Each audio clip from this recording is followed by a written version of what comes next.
All right. What's up, everybody? Welcome back to another episode of Replit Live. We are here at SaaStr. What's up, Manny? What's up, Francisco? How you doing? Hey, so pumped. So pumped. Awesome. Yeah, great to be here live from SaaStr. A lot of great energy in the room, in the conference. It's got kind of this open campus kind of feel. Like we get to walk outside. There's some events that are happening outside under the tents. And everybody's here. Everybody's like here. all Literally, the companies here, all the AI, all the players, all the software, all the SaaS is here. Yeah, this is it. This is the place to be, apparently, huh? It is a hot topic. Like we've been talking about AI for some time now, but I feel like in the last 6 months, it's really come to home for a lot of businesses, a lot of B2B companies. We're seeing that on our live streams. We're seeing that with our community.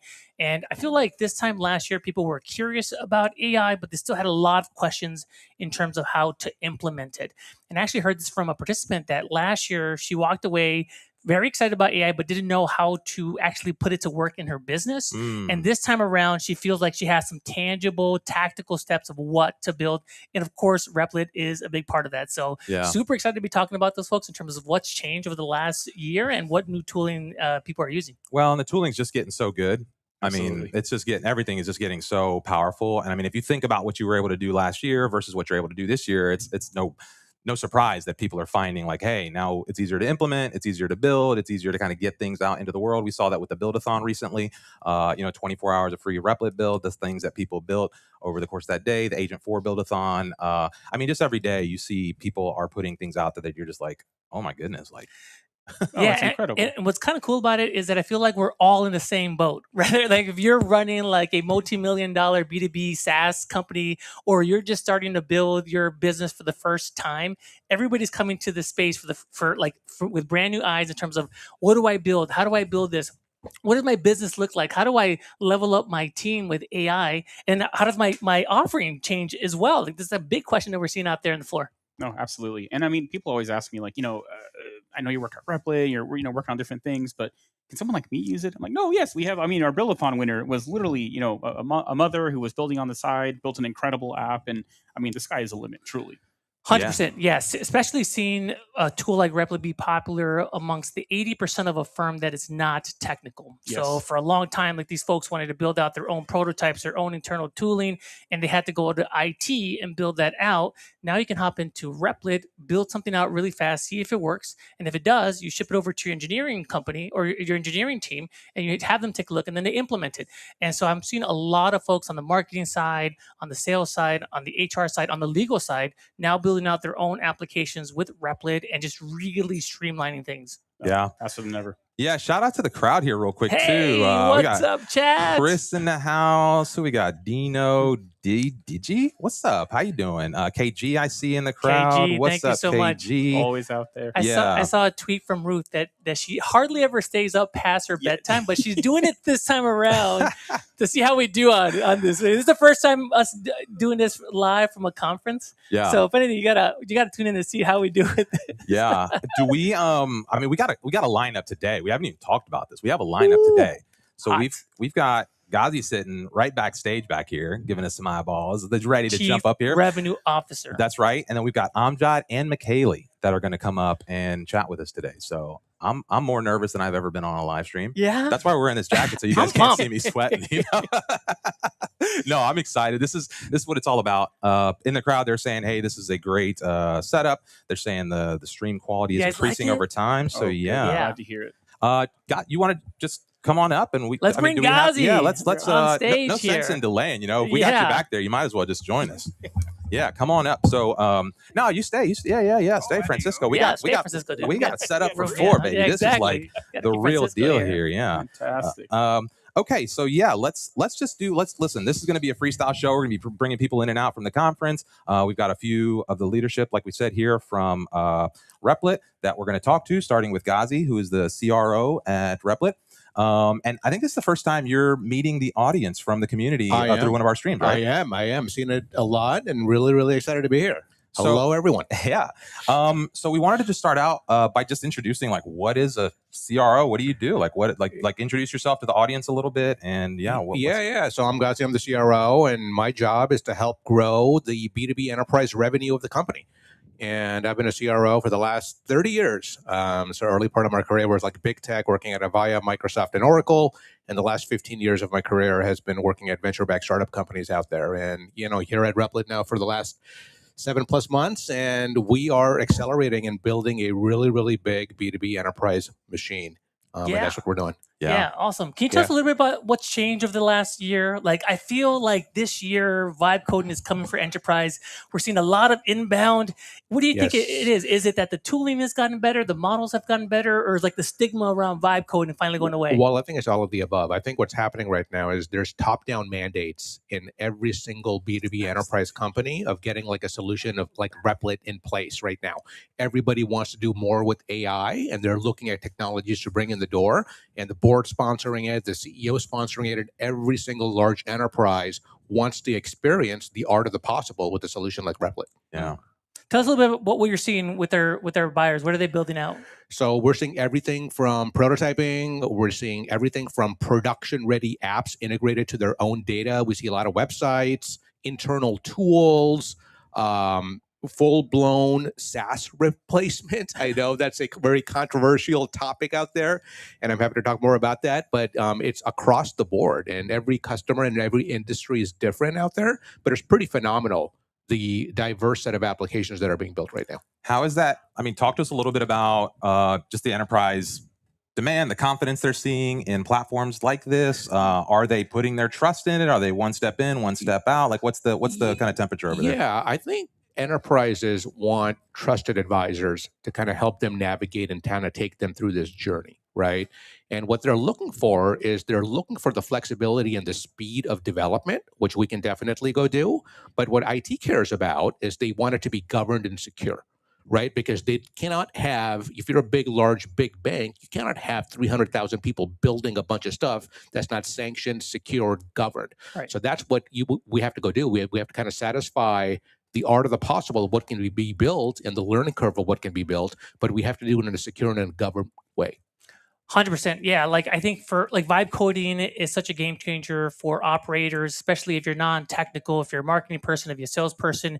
Now you can build prototypes, now you can build internal tooling, but that presents a real headache for the IT department. That's right. Because you have all these new attack vectors that are coming out there. You want to monitor what people are publishing externally. So we have to do both things. We have to teach folks how to build out their own applications, but we also have to make sure that IT feels secure sleeping at night, that everybody's building. That's right. That's right. And we take that very, very seriously, right? And so for those of you that may not have seen it, we actually published our stance on the security center that we actually have within our solution out there. And, when we're talking to every single industry out there, we're talking to financial services organizations, we're talking to healthcare entities, we're talking to the government. I mean, it's across the board. So we have to do it in a secure way. And we take that very, very seriously here at Replit. Yeah. I'm sure you're seeing a difference of companies that are doing really well at adopting AI and moving with the times, and maybe companies that are not doing it so well. So I'm wondering if you could talk to us a little bit about the difference between those two groups. What are the early adopters that are really getting some success, really getting some good ROI from AI adoption? What are they doing well that maybe others aren't? I think it's letting and empowering people who traditionally have not been able to go build, and having that level of trust that they have a lot of great ideas in their head. Let's unlock those ideas. Let's unlock those ideas and accelerate time to deployment, speed at what these innovations come through. Get rid of the IT backlog, because historically, before AI, everything had to go through developers and engineers, right? So in some of these big, large enterprise organizations, there was a massive IT backlog. And the ability to reduce that and drive efficiency and the speed of stuff that gets built, people want to experiment with that, right? And they want to do that in a very, very expeditious way. Totally. I think some of our biggest fans within organizations have been these engineers, the folks that were responsible for building this out for the entire organization. Because your point, Ghazi, they have a huge backlog. That's right. Now they're saying like, hey, go try it out in Replit. Go play around with it. And if you get something that's interesting, send it my way. If you have any questions, send it my way. But you do 90% of the work, and then you let me coach you on the rest of it. That's right. That's right. That's right. Exactly. And I mean, the speed at prototyping and the speed at how product designers are kind of coming up with their applications, I mean, it's phenomenal. I mean, it's literally down to hours versus weeks and months of what it used to be. Yeah, and what's that? I mean, talk a little bit about how that cycle is changing, right? You're talking about maybe companies are moving faster. Everyone's with AI wants to like just accelerate, their go-to-market time. Obviously, vibe coding makes that happen a little faster. But even talking about like internally, like how are they seeing these changes? How are you seeing the changes from the sales process, from the whole like business development cycle? Like, is that accelerating? How are you using the tools internally as a sales team? Yeah, I mean, so there's a lot there, right? I mean, so number one, like enterprise B2B customers, we have a laundry list, and our pipeline volume is pretty amazing right now, and we have a ton of inbound demand of customers basically wanting to get their hands on Replit as fast as we can, and we're basically stepping up and building out a sales team to go cultivate and capture that demand. So internally, we also eat our own dog food. So across the board, we have a huge dog fooding initiative across the business. Can you talk a little bit about what that? Some people have asked, like, what is dog? Because we talk about dog fooding all the time, and people sometimes aren't familiar with the term. But. Yeah, so dog fooding is basically utilizing Replit's own technology to accelerate our day to day. So me, running the GTM org, we use AI across the board, and some examples of that is, for those of you that are not familiar, every sales rep has to generate an order form to go out and sell to a customer and provide a quote. In the industry, that's called CPQ, configure price quote. We actually built our own quote tracking solution out there from scratch. So we did that. We also are building our own version of a customer health dashboard. We have our version of customer research that we actually go do all within Replit. Mm-hmm. We had the head of the SDRs on the show a couple months back, Jacob. For now, shout out to Jacob. Hey, Jacob.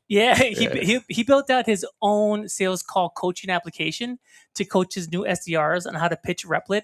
And it would be an AI person on the other line, and then you'd get like a report at the end of the call critiquing like how much time the rep spoke, like whether or not they hit their points, and then it tracked their progress over time. So that's another great example of dog that's fooding. Huge. Yeah, like enablement, role play, and certification. We take that pretty seriously because we're talking to customers all day long, and we want the people who are actually on the front lines talking to customers be able to articulate our value proposition in a good way. What's the most impactful thing y'all have built inside of Replit that's helping you guys? So inside our customer health dashboard, we have an agent called Bookie, and I was just talking about this. Bookie is basically an agent that actually has 180 skills behind it. And think of it as a GTM person's personal co-pilot. Anything from customer research to PowerPoint decks to creating a landing page for your customers, looking at customer health, looking at support tickets. If they're red, yellow, green, it's their one-stop shop, and it's pretty freaking amazing. Ghazi, can you talk? We're growing the team big time. So any sales folks out there that are interested in joining Replit, reach out to us, reach out to Ghazi. He's putting together an amazing team. Can you talk a little bit about what's changing in terms of what you're looking for as you're bringing folks onto the sales team? Like, obviously, like, sales has historically been a relationship-driven business, especially as you're going into enterprise. But then, like, are you also looking for that AI savviness right out of the gate? Or are we like just training people up? And can talk about that? Yeah, 100%. So I've been leading go-to-market teams, as I mentioned, for a very long time, right? So the profile of the folks that I'm actually hiring here at Replit, especially in sales, they're coming from non-traditional backgrounds. And we've hired a lot of people that actually don't have, and they've never sold before, but they've demonstrated their passion for Replit and the art of the possible. And we know that with the right training, they can effectively go out and build amazing customer relationships. And we have examples of that. We have examples of school teachers that are in sales roles that are like their number one or number two sellers. We have people who come from the military that are doing like exceptionally well. They've never sold before. So the art of the possible and product passion and how much you can go out and leverage AI in your day-to-day and be able to explain that to customers and gain that level of trust, that's like really, really important. In fact, one of our final interview sessions that we do is a mock panel where we actually have individuals come in and actually present on a prompt we give them. And one of the things that we look for is what they've done and how much they've built on Replit. Can you talk a little bit about how does our go-to-market change like in an AI-driven world? Because I think like there's like it could be like too like automated. Like if I'm getting a bunch of like obviously like AI slot messages, or like I'm talking to a robot when I'm calling somewhere, versus like things that don't scale, which is like more like relationship-driven. Like how are you finding that balance? So every business is different, right? Like so if you look at SaaStr as an example, SaaStr utilizes AIs across the board because their business is different. It's like marketing, it's analyzing who attends their conferences and marketing to them. In a highly personalized business like Replit, we're using AI as well, right? So as an example, one of the things we're doing, so there's inbound demand of people coming to our website wanting to talk to sales. Today, that's being served by a human. We want to fully automate that. We want to fully automate that by Q2. So any inbound demand, that's going to be an agent booking a meeting instead of a person. But outbound, as an example, people that are reaching out to you, trying to introduce Replit, trying to show you a solution, that's really hard to fully automate because I think that level of personalization and that level of customization takes time. But equipping those people to have the information at their fingertips, customer research, who they're calling up, to their biography of who they're reaching out to, all of that can be fully automated. So my philosophy is get rid of and automate the administrative burden. So individuals are spending more time on the phone in front of people talking to customers. Totally. Yeah. And how do you guys measure the? I mean, obviously, sales is the measurement, but how do you track? And how do you decide what's going to be automated, what's going to stay, kind of one-on-one or human focused? Like, how do you make those determinations? Yeah, I mean, we have a RevOps organization. We have a bunch of leaders on the team. We do a lot of outside study, and we come and just make good, constant, educated decisions. Like, for instance, we moved from HubSpot to Salesforce. There wasn't a question in anyone's mind if I'm going to go vibe code my own CRM, right? For a company the size of Replit and where we're going, that wasn't a question. We knew that we wanted to go Salesforce, but everything we're building on top of Salesforce and extending it is all built on Replit because we think that's going to be a much more user-friendly dashboard. It's pertinent to our business. It's pertinent to our day-to-day, and we know that better than anybody else. Can you talk a little bit about that thinking? Because I know a lot of people are out there, SaaS is dead and it's coming for everything. SaaS, and like everyone's like, I'm gonna play in my Salesforce. And that's not what we're really seeing. The platforms like that, these enterprise platforms are becoming the rails for the vibe coding, right? And so it's like you get the enterprise safety rails that are already in place. You get the architecture of these established companies, but then you can kind of build the customization, the little dashboard that you need, the little, the pieces. And I think what we're seeing right now, it varies by industry, size, and segment, right? So what we're seeing out with customers is down market, SMBs and smaller customers are definitely building their own instance of like a CRM, their own instance of like a HCM type solution. But like large enterprises and like big banks and financial services organizations or healthcare entities, they're not getting rid of their system of record, right? They're not going to go pull their ERP system or their CRM system. What they want is the customization on top of that and making it much more flexible and providing the UI layer that is specific to their business and being able to live in that every single day, but still have the underlying architecture being the system of record. Yeah. That's kind of what we're seeing right now. Yeah, I'm interested, Francisco, from a like head of community on this side. Like as sales is one side, community is another. They seem diametrically opposed, but obviously, like lots of people are getting involved in touching the community. So how do the teams interact? Like, how do you guys kind of see this as a high level? How is obviously community is important. Sales is important to the company. So how are we integrating this? Like No, absolutely. I think it's a great question. I think number one, a great example is Marcelo, who's out in Brazil. We have Marcelo, who is leading our community efforts in Brazil. And the first thing we did is like, hey, let's focus on building out a community there first. Let's focus on building out a presence in Brazil and in Portuguese, and then we'll kind of scale it out from there. And since then, we've seen we love Marcelo, and that is the perfect way to open up an international region, right? Is start by community, harness a community around it, get interest, get users, and then build like an enterprise motion. And I've done that before, and it works beautifully. We also started seeing a lot of folks that started with Replit building their own side projects or website, and they're like, hey, I want to bring this into work. We've seen a ton of those folks. We have started an enterprise-focused segment on our live streams. Next week, we're going to be doing a enterprise-focused live stream with Cody and Nick from the enterprise team. So I think there's a lot there as well. Folks finding Replit, finding it useful, and then like, hey, I can use this at work as well. Tons of examples, like especially in the C-suite and executives at B2B companies, they've used Replit as a side project for their personal, little league games or whatever. They've seen it, and they're like, "Oh my God! Imagine if I actually brought it into my business." Yeah. And when we talk to prospects and customers, we see those examples all the time. We see that a lot as a path, right?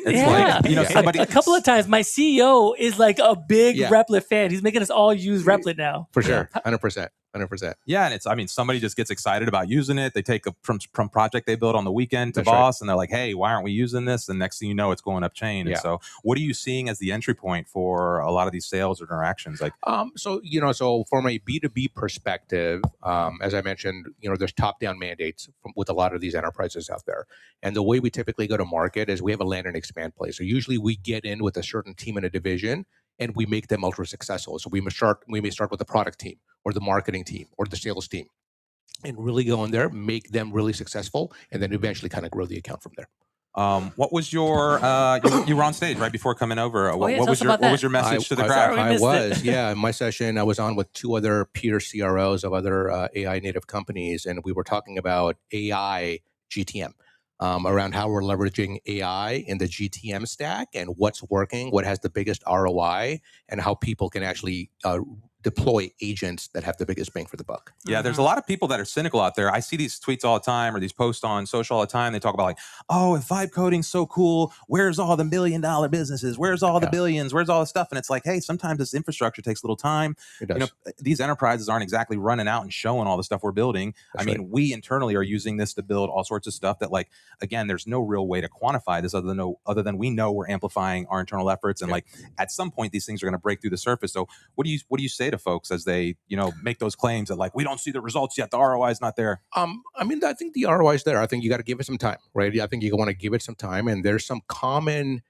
basic things that have like immediate ROI that, like, if you're not using AI for research and if you're not using AI for all of the administrative back-end stuff that's there, it's fully capable. That has an immediate ROI tied to it, right? So in the GTM world, there's a whole host. I mean, we have a stack. We're actually going to programatize it and start talking about it to end customers out there, and as to kind of what we're doing internally within our own teams. Yeah. I'm seeing two big themes here. Number one is how do we leverage AI to go to market? But then the other big question is how do I transform my offerings as well in the AI-driven world? Like we're seeing more and more agents do more of the work. So if you're like a seats-based type of company, like maybe you want to think about like offering like an agent's seat or something to that effect. I guess what are you seeing out there in terms of companies changing their services and what they're offering to customers in this AI world? Well, we're like the perfect example. So on the enterprise B2B side of the house, when I first got here, Replit was on seat-based pricing.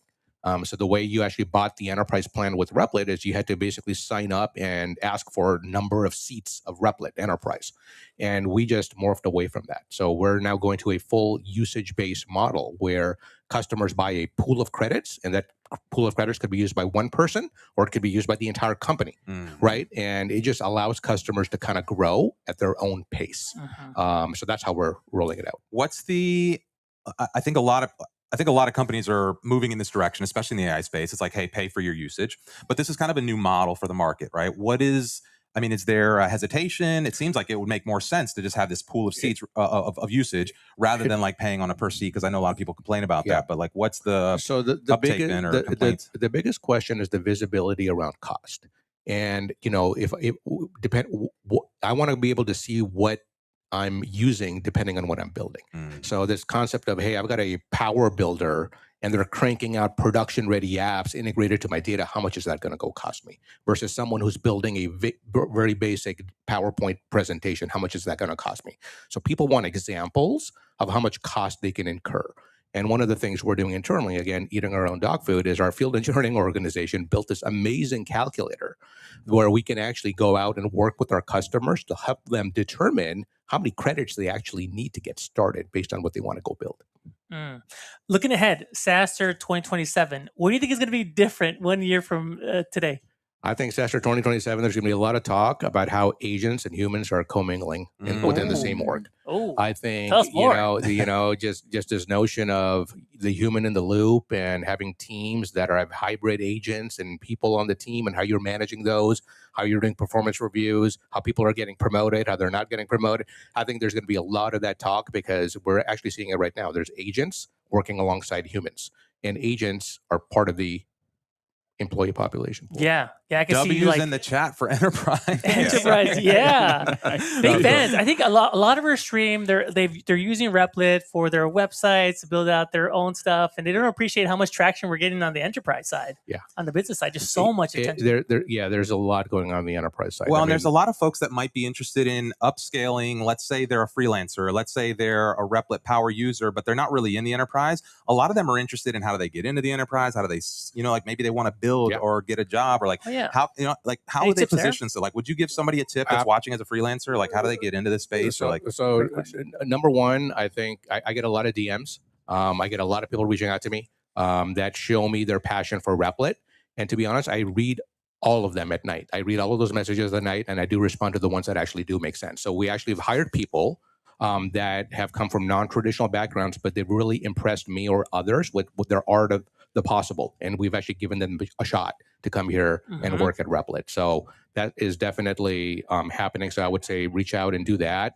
DM me, look on our website for... And what if they want to just sell into an enterprise? Like, let's say, not necessarily like come work at Replit, but like, let's say they want to sell their services, or they want to like consult to an enterprise, or they're looking to like kind of get in the door with selling some Replit projects, or like maybe becoming a consultant to an enterprise. Like, is there some kind of positioning or some way you might have people think about that? Yeah, I mean, there's a couple of different ways. I mean, one is obviously you can reach out to enterprises directly and kind of do your own pitch. Internally, we actually have a referral partner program here at Replit as well, where we actually look for freelancers or people that actually want to go out and position their solutions out to end services, and we actually bring them on board as referral partners. So there's different vehicles out there that we can actually approach and work with people that are interested in that. Yeah, one other question here from the crowd is saying, are there certain industries adopting Replit over others that you see, any focus or?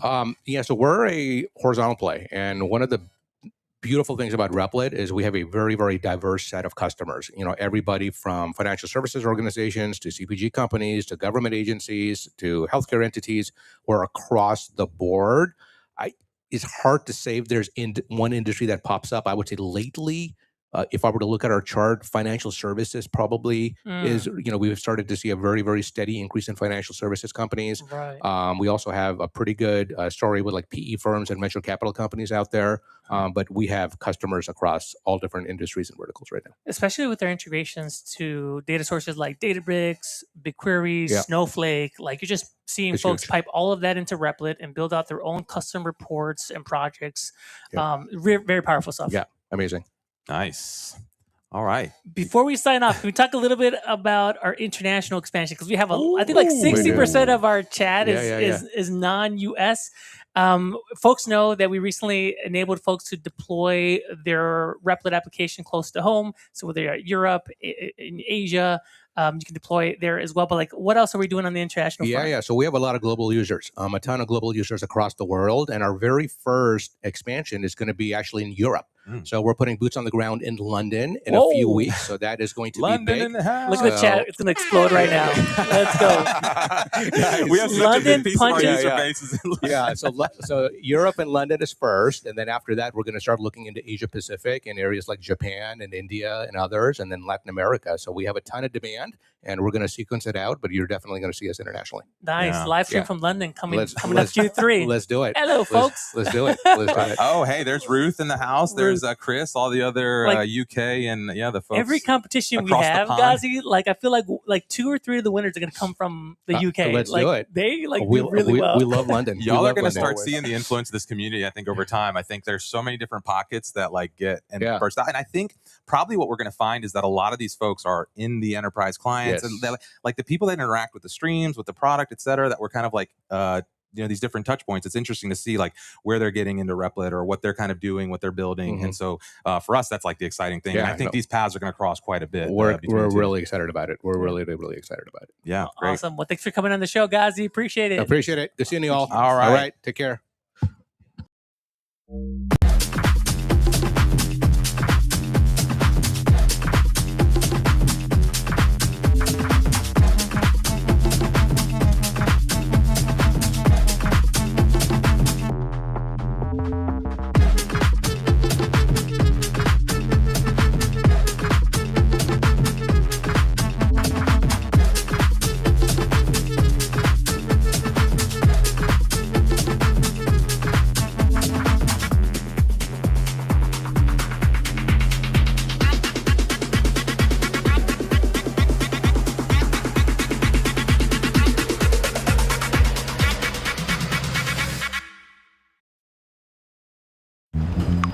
so crazy idea. We're getting tons of international interest. A global rollout would be a huge hit. Let's talk after lunch.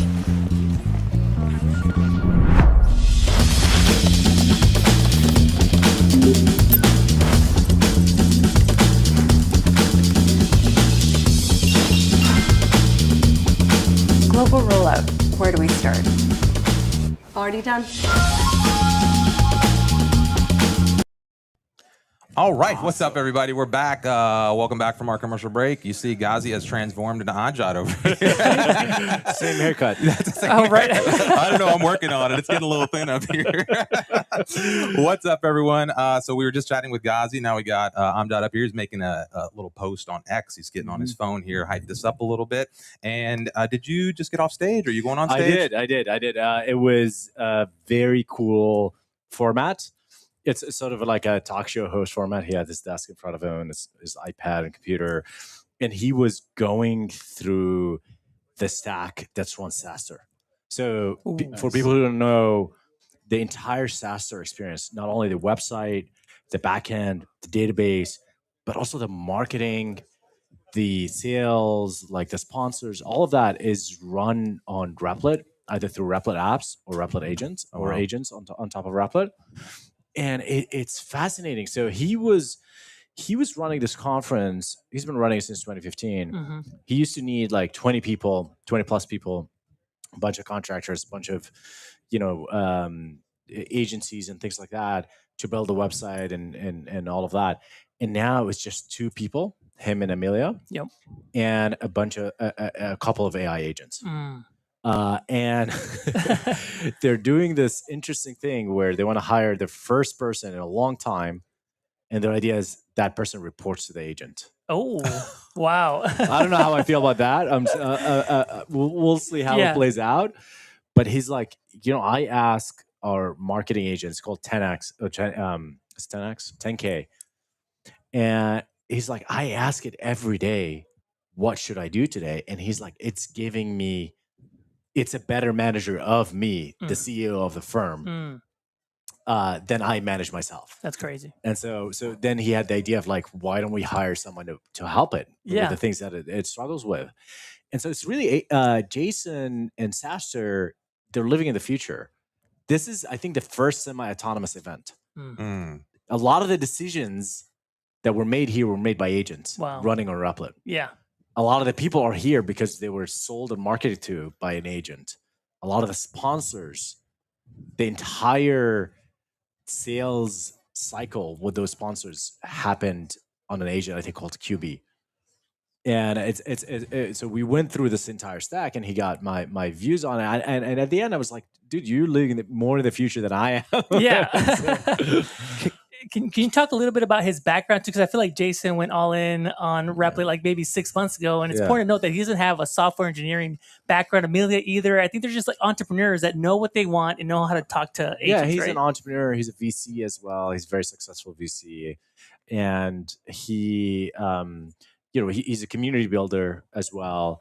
But I don't think he's written a line of code in his life. I might be wrong about exactly that, but I know for a fact that he's not like a coder, professional software engineer. And he started using Replit, I think around Agent 2. And man, things that were so different back then. It was like, I think almost a year ago when he started. I want to say like April, March 2025. And the agent was kind of primitive. I mean, relative to where it is right now with autonomy, with parallel agents, but also the platform wasn't as mature. I mean, we matured the platform night and day. The platform's a lot more scalable, a lot more secure, a lot more reliable. Like deployments fail, go down way less. The uptime on Replit is amazing. Like the uptime of Replit apps hosted on Replit is better than Replit.com. We should maybe host Replit.com on Replit, which is something we want to do at some point. But so I think when he first came on, he struggled a little bit. Like a lot of people, I think in 2025 started using agents. It required a lot more grit and a lot more technical knowledge and a lot more just perseverance to get things done. And he has that perfect. I think a lot of people, actually from the era, there's a lot of people that kind of try these products and you talk to them today, it's like, oh, they don't work. Put in a random prompt and very vague prompt, and it didn't give me what I want, and I just laughed. But he persevered, and he ran into some issues, and he overcome them. And I think by October 2025, around Agent 3, the kind of things Jason was doing with Replit was far more advanced than any software engineer was doing with agents. Wow. The thing that surprised me about the hype that started around December 2025, especially around with software engineers, is that I was like confused because our users are already doing exactly all of that. It's like software engineers are like, oh, you don't have to type code anymore. It's like, well, our users have been doing it for at least 3 to 4 months now. And so I think Jason, through his persistence, was able to become a vibe coder par excellence. How does it feel to be a little bit at the head of the market in that regard? Because it seems like that happens a lot, right? Like I see people getting hyped up about announcements that come out, and I'm like, hey, we've been doing that in Replit for like 6 months or whatever. Like, how does it feel to kind of be making decisions that are leading the market? Yeah. And how do you kind of go into those decision-making processes as you guide a company like this that's growing so fast? Yeah, I mean, look, in some sense, we are much bigger company now. We have this like large valuation, large revenue run rate. We're closing on 300 people. But in many ways, relative to our peers, we're way less capitalized. We're way less hyped. We're not on TV and on the New York Times every other day. And so we're punching way above our weight when it comes to innovation.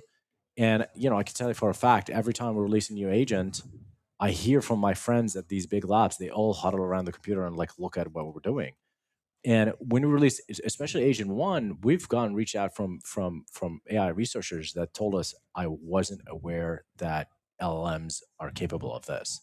So it feels really good to be able to kind of lead the way and show people what's possible. It oftentimes feels a little frustrating because you're sort of at the edge of what's possible, technology breaking all sorts of interesting ways. But also when people finally catch up, and it's like, we're already doing this. Like, you're just not paying attention. So, but it's great. And I think as a company, as a culture, we pride ourselves on being first on so many things. Replit was kind of the first online IDE, the first IDE that bundled together deployments, and database and all of that. There's so many firsts. Even like simple things like every IDE had a save button. Replit was the first IDE to not have to do autosave. Right. So like there's a lot of things where, one of our values at Replit is we're famous for the seek pain value, but there's another one less famous. It's called think radical. And the idea is at any given point in time, there are conventional wisdom that is outdated that you can actually rethink.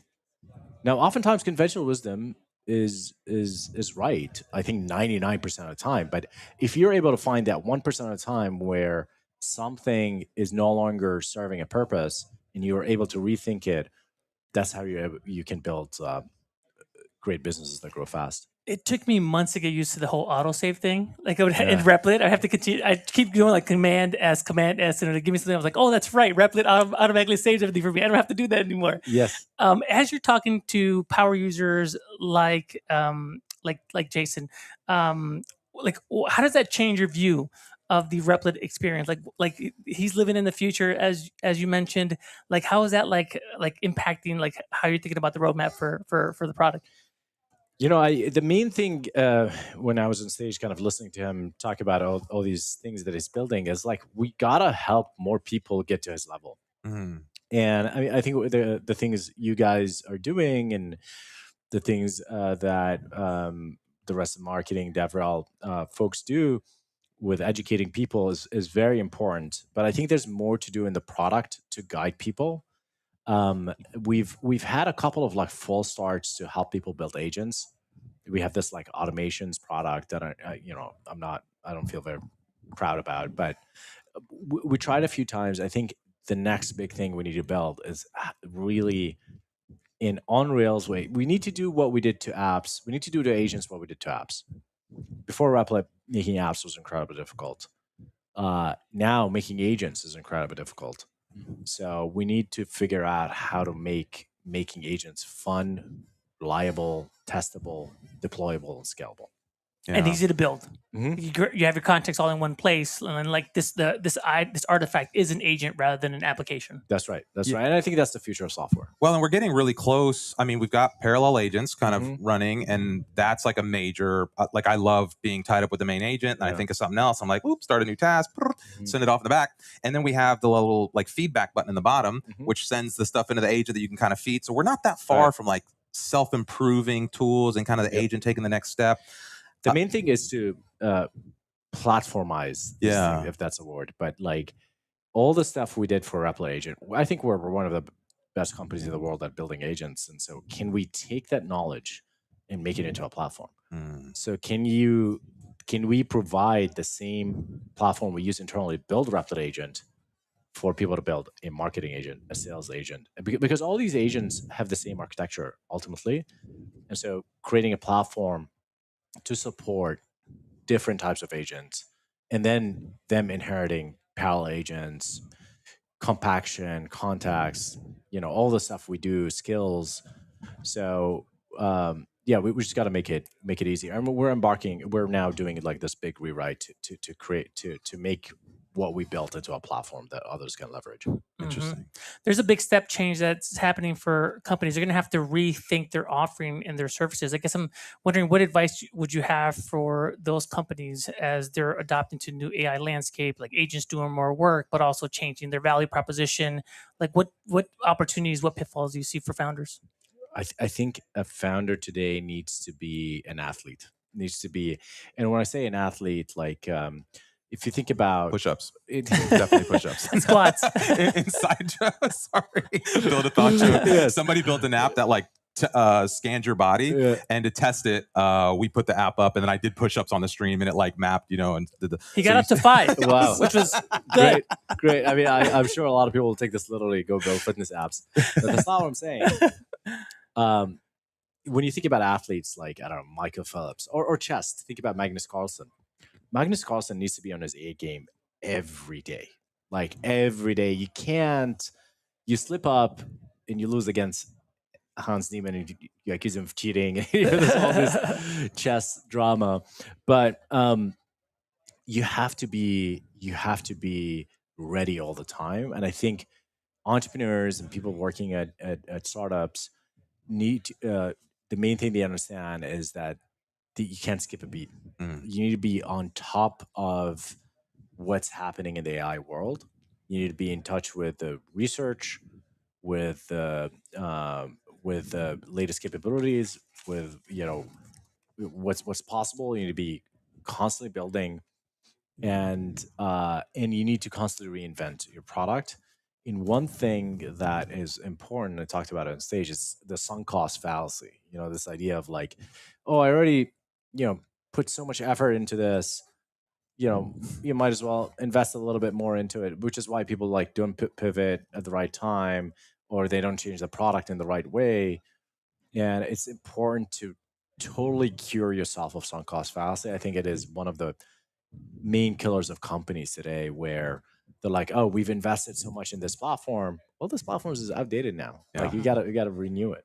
And so we try really hard at Replit to be very okay with starting fresh. Yeah, and it's not even about just being the athlete. Obviously, you have to be ready too, but creators or vibe coders or people who want to kind of innovate in the space also have to be marketers. We talk about this all the time. They have to be media specialists. They have to like be monitoring the industry. Like I work in this space, and like I feel like all I do is try to keep up with this industry, and I can't keep up. It's like, what else do people have to think about as if they want to be competitive in the space? Obviously, not building at Replit scale, but most of the people who are watching here are trying to build their freelance business or build an agency or get a product off the ground. And like, what are you seeing from to be on the cutting edge, to get to the next level as a creator using a tool like Replit? What do you see as that kind of marquee skill set or an advantage you might tell somebody to focus on? I phrased it on this podcast with Jack Neal in an interesting way that went viral. A lot of people were upset about it, but I'll say it again. I think there are things that used to be vices that are now virtues. One of them is being lazy. And what I mean by about that, Raimar? Hey. What I mean by that is I think lazy people are good automators because they're like, allergic. I am allergic to repetitive tasks. Yes. He's like, here's a Replit app. Solve it. Every time anybody asks me to do anything even remotely repetitive, I'm like, Replit agent, can you solve this for me? We have a chat scraper right now that's looking through all the comments, and that came about because I asked Raimar once to get the comments from YouTube after the show. This is a Replit built and so app. he built out a Chrome extension that scrapes automatically. Now we have all of our comments here. That's so cool. What's crazy is now we have a whole live, and we can't show this. I wish we could, but this is the comments. We're building a whole tool to start interacting with folks. The agent will start scrubbing for questions, design too. And building a queue. So and this is tied into the Restream infrastructure too. So the tooling that we're building, one of the things I'm so excited about is the stuff that we're actually building here in the community using Replit. Yeah. And I think we're slowly starting to kind of reveal some of that to the community, and people are going to start to see oh, this is really cool. Obviously, this build-a-thon platform that we just did the 24-hour build-a-thon, and we did that on Replit. We built that stack on Replit, and it was kind of cool to see because there was a point where the app crashed because the traffic for the build-a-thon was so big. We had to have engineering come in and crank up the servers, and then we had to do some real-time optimizations. But within 15 minutes of this spike that we got, everything was leveled and balanced. We published and everything was great. Shout out to Tanner in the audience if you're watching. But I don't think any other company would have trusted their own stack to do something at that scale. Talk about the confidence that we have as a company, letting people build that type of application on a tool like ours and hit that type of traffic and just confidently know hey, we're doing this. We're not going to go to some, hackathon specific, post like most of the other competitors are doing. Yeah. I mean, you gotta be, I guess, honest, or you gotta be not hypocritical, and you have to. They call it dog fooding. I don't like that term, right? I think it is steak. It's not dog food. Drinking our own champagne. I've heard drinking our own champagne. It's only champagne if it comes from France, right? From the little pocket sign. I don't know. Yeah, we can take that. I'm really proud of the kind of Replit deployment platform, hosting platform. The other day we had what's called the most viral petition in history. It's the Mbappe out.replit.app. It is a petition that someone in Spain did around kicking the football player Mbappe. I don't have any idea of this. I don't want to get into football drama or soccer drama. But it got something like 60 million visitors in a day. And it was it had a database, and you kind of signed the petition, and it had a lot of traffic, and it didn't miss a heartbeat. Yep. And these things are going viral on Replit, and our engineers don't even pay attention because it's just there's so much going on the platform. We have so much traffic. We're surfing billions, trillions of traffic, and so if our users are trusting us with that sort of level of scale, we need to also do it. And I think it's been going really great. I think whenever we build apps on Replit, those tend to be very easy to change, a lot easier than going through a more legacy infrastructure. And it just makes the entire organization a lot faster. And there's an aspect of it that is sort of like I said, self-improving. You can have self-improving software, you can have self-improving organizations. And if everyone at the organization is using software and using agents to automate their work, the company will move faster over time. I mean, the conventional wisdom in business history, Silicon Valley for sure, is that companies slow down as they grow. I think we keep going faster. I mean, I can't keep up with our launches, honestly. Yeah. You're not the only one. I know. Gotta cover them every week on Friday for a recap. I'm like, we launched what? Every two was another big week in Replit. It got redundant because every week's a big week. Yeah. You spoke earlier about founders need to be a world-class athlete to keep up, and then we're also. I said two contradictory things. I said you have to be an athlete and you have to be lazy. Right. A lazy athlete, or an efficient athlete.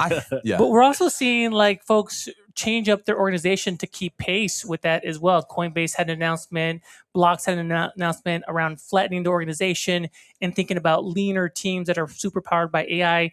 And I think in the Coinbase instance, they even mentioned a one-person team powered by AI. So can you talk a little bit about like getting the teams equipped and ready to go fast as well? I honestly don't know how much of these companies are AI washing their layoffs. Like Yeah. they're already pretty inefficient, and then but I mean, there's probably some truth to it. I think for sure, like one obvious prediction of the future is that individuals are going to be superpowered, right? Like you don't need large teams. Yeah, Jeff Bezos is known for the pizza rule.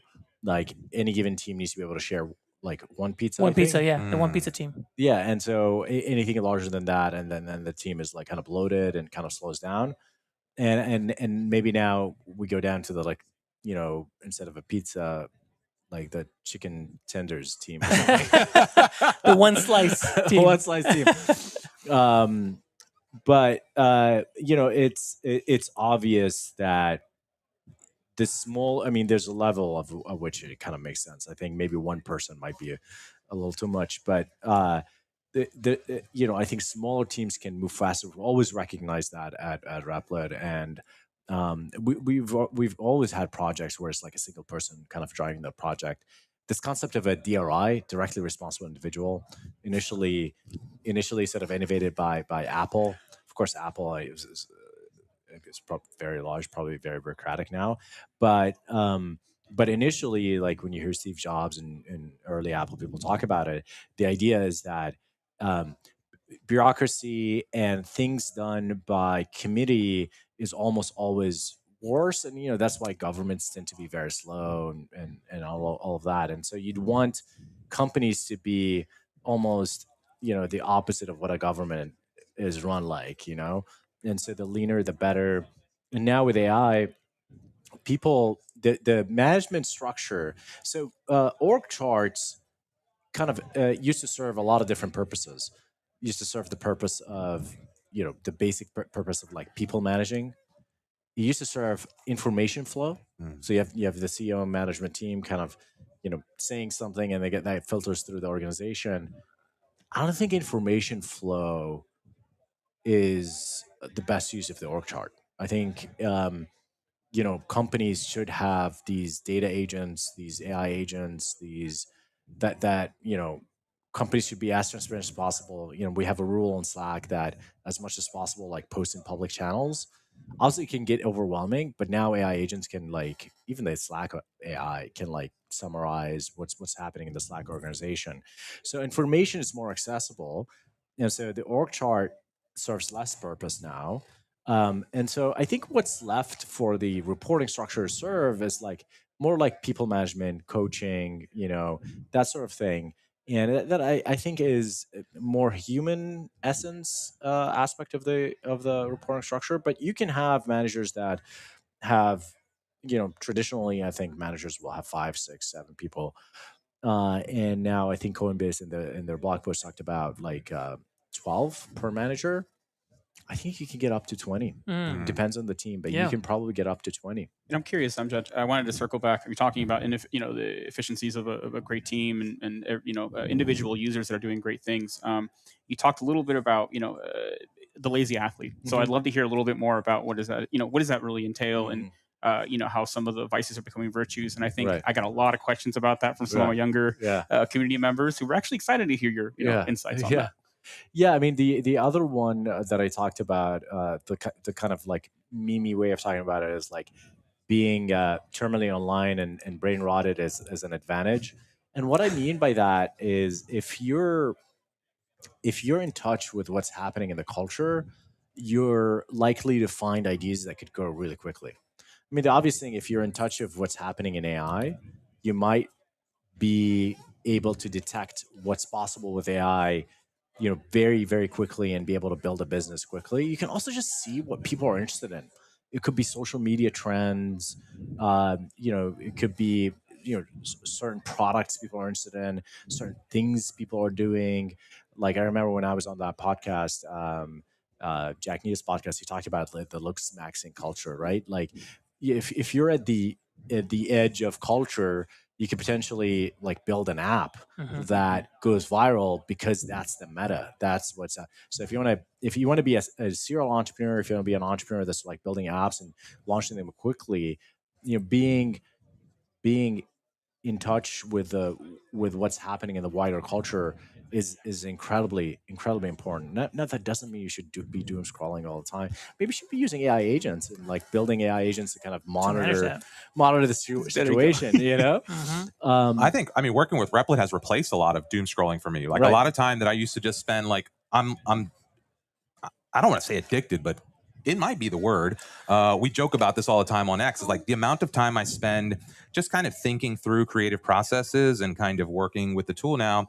And it seems like it's scratching a lot of the same itch, especially for creators, as you unlock this superpower, right? Like if you've been hitting your head against like this technical ceiling for so long and you have these ideas that kind of just like you just take over you, and now you can get those out into the world. It's hard for me to peel myself away from that. It's like, I think that's some of the terminally online and some of the stuff, it resonates with folks, because I think you could be playing video games, you could be doom scrolling, but instead you're doing this productive thing and you're building cool things. Maybe you're creating some revenue opportunities, you're upskilling, etc. And it's just it's a more productive use of the same dopamine trigger, I think. Exactly. And I think the last one is one thing that's always seen as a flaw is like being sort of ADHD. And like I think I'm naturally sort of ADHD, and I think right now multitasking actually never worked. It's true. I think multitasking kind of works now because you have all these agents running in parallel. You can go to Replit, you can have 20 different threads. If you're someone whose like brain kind of works like that, and you're constantly like kind of seeking novelty and going to the next thing, it is actually kind of a superpower. If you're able to manage a lot of context in your head and jump from one task to another, I think that's largely a good thing. I think every once in a while you still have to sit down and focus on one thing and have like one thread where you're thinking really deeply about it. One thing I've been using more as a tool recently is the Replit slides. I think slides is like a neat communication tool, but also neat thinking tool. So I sit down with a Replit agent and we go back and forth on like building some kind of vision doc or some kind of doc that helps me think about things. And oftentimes I'll ask you to make it into slides. And I'll share it with the team. And that's been incredibly useful. So I think the kind of meta lesson that I'm trying to kind of provide here is a lot of conventional wisdom about how people should act, how people should behave is outdated, right? I think what matters now more than anything is being extremely adaptable, being very adaptable, being very good learner, and be very good with the tools and everything that we talked about. Being able to change things quickly, not being tied to some cost fallacy, and all these different things.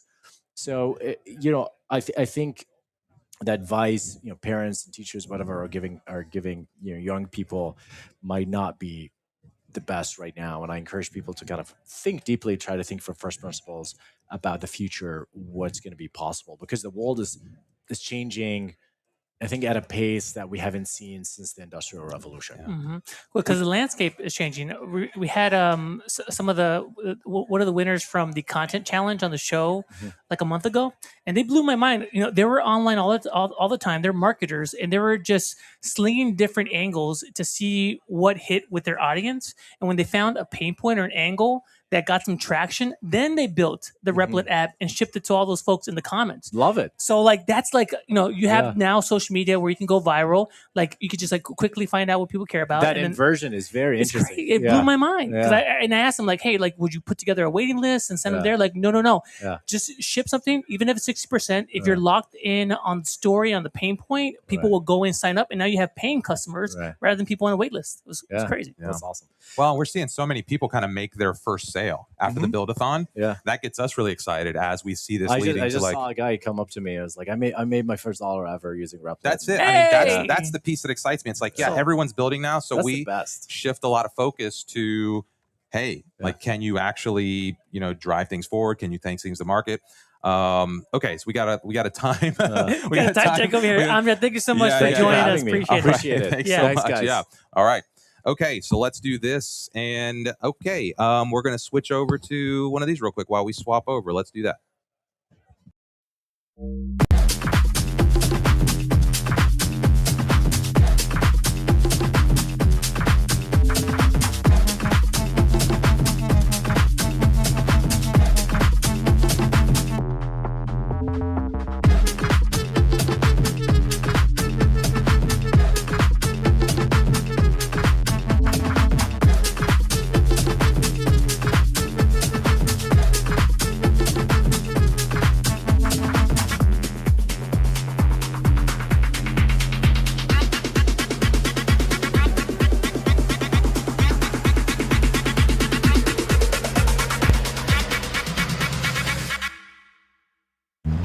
Okay, so crazy idea. We're getting tons of international interest. A global rollout would be a huge hit. Let's talk after lunch.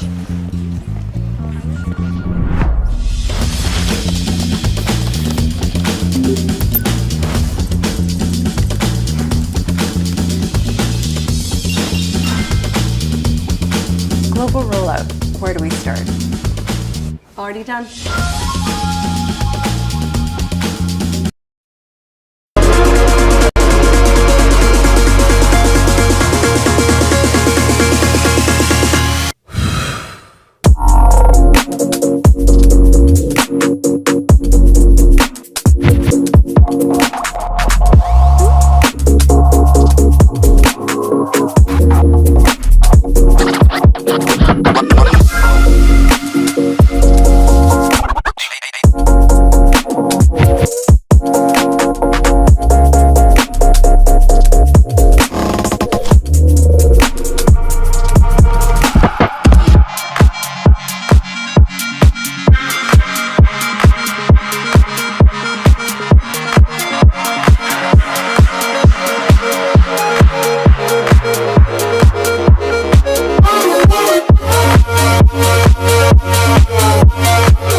All right, what's up, everybody? Thanks for hanging with us here at SaaStr Live 2026. I'm Rymar. This is Manny. We got Francisco. We just talked with Ghazi and Amjad, and now we are joined by Michele, who is the president and head of AI at Replit here. How are you? What is going on? Yeah, Michele, how are you making all this magic happen? So we got Ghazi over here selling big deals. We got Amjad painting like the big picture. You got to go and you have to actually implement it and make the agent work, right? To make it real. I'm the plumber, you know. Thanks for inviting me. It's been a long time, like 10 days of being here. Right. If I recall correctly. I'm becoming like a regular here. Well, you're a crowd favorite. I mean, last time you blessed everyone with a day full of credits. People were shouting out. They were excited about that. So yeah, it's easy to get people to love you when I give stuff for free. You know, but let's see if I can, do it also today. Yeah. So what's top of mind for you? I mean, we're here at SaaStr. Everyone's talking AI, enterprise, go to market. Obviously, we just did our 10-year build-a-thon. So what's top of mind for you as the AI market evolves a little bit, as you kind of look at the landscape over the next few months? What are you thinking about? Let's start about the present. I'm excited about SaaStr because ultimately the vision that we had, like what Replit could accomplish, now we know it's real. Like this entire conference, everyone is here to hear about the fact that you can vibe code internal tools in your company. Yeah. Jason was on stage. He had like a long chat with Amjad. He basically explained him everything that has been building on Replit in the last year. Yeah. And I love when you hear it from other people. Like if I tell you that you can do it, of course I'm biased. I've been sweating on this every single day of my life for the last 10 years. But when there is a user that tells, hey, I've been building several businesses with it, a lot of this conference actually runs on software built on Replit. That's the best award that we can get. Yeah. So I've been just walking around the conference. People are stopping me. I've been chatting about Replit. They tell me the SaaS, everything that they're building internally. So let me change the question then. real. How do you feel when you see that happening on the platform that you've built or the things that you've kind of put your heart into and brought into the world over the last couple of years? Like, how do you feel about when you hear people saying they built their first business, they made their first dollar, or they're running a big conference like this? And that's the dream come true in life. You try to work very hard to build something that matters, and then you show up at a place with hundreds of people who will tell you, I've been creating my business on this. It changed the way in which I run my company. Best gift ever. Yeah. That doesn't get better than this. And of course, Replit is going to become a much bigger product. we're going to ship way more things in the near future. So get ready for that. Maybe we should chat a bit about it. But even today it feels, the dream is coming really true. Michele, we heard Jason talking about building out agents, and you have to have agents for everything. I guess I'm wondering, like, what percentage of users or Replit builders right now are at that level that Jason is at, building out these AI agents, and how do we get more folks to that level and getting them to build out their own agents? I mean, first of all, exactly what you guys are doing. The fact that you go live, almost every single day of the week, and you tell folks, this is what you can build on Replit. It's a constant reminder of how far the product is going and how far you can push it. It's hard for us to explain what you can do on Replit. It's such an amazing creation engine. Ultimately, your creativity is the bottleneck. It's not often the product itself. So it's our job to tell everyone, this is what you can do. So we are going to keep doing this. We're going to be live in other conferences in the future. I think you guys have a very packed calendar in the next month. Myself as well. Yeah. I'm going to be spending like half of the year on flights from when I check my calendar. So let's keep doing this. But then at the same time, also, I love the fact that our community is so vocal. When I shop in your live streams, I'm also following a bit Discord that is growing super fast. Of course, all the feedback we get on social media, the more you talk about it, the more people understand what you can do with Replit. Yeah. And more, of course, we see people wanting to build agents. I'm not going to spoil too much of our product roadmap because, as you know, not even everyone internally knows about it. That's how fast we run. But of course, we're headed there. We're headed to a future where not only you're going to be building applications, but you're going to be able to create the agents that you need directly on Replit. So all these tedious workflows that have been bogging you down at the company, instead of you doing creative work, you're gonna be able to take care of them directly on Replit. That's our North Star for the near future. Mm-hmm. And I'm not talking about a decade, I'm talking about rapid speed. So yeah, and you called it. I think a couple months back, you said now everybody is a manager of agents. Agents is the new leverage. This is a tool you have to manage. Replit's make it easy for you to do that. So I think you called it like several months ago. That's where we're going. On that note, I remember watching that video on Web Summit, and Jason on stage was talking about how he now has someone reporting to an agent. So I'm curious what your thoughts are about the inversion there. I mean, Jason is amazing. If I could hire him as a PM, just showing up at Replit 2 hours a week and telling us these are all the crazy things that do on your product. That's why I follow him very closely on X, because he has a lot of bleeding edge ideas of what he needs. And ultimately, we build for people like Jason as well. He's always the one who pushes us as far as he gets. That said, I do think, of course, that more and more the user sitting on Replit is not just purely a builder, is a person who has to think as a manager. And by the way, I've been saying since a while, I know this is going to be a very controversial thought, that the word manager should completely disappear from the vocabulary sooner than later. And it is just working. So if you're managing people, if you're managing agents, still pretty much the same things. Of course, dealing with people is sometimes a bit harder. You need to have a softer touch, rightly so.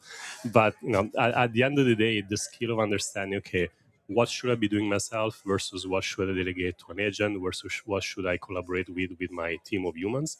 That's what's going to make you a incredibly productive employee for any company. How do you manage that internally? Somebody's asking here about the high level of what we've accomplished as an engineering talent, or what.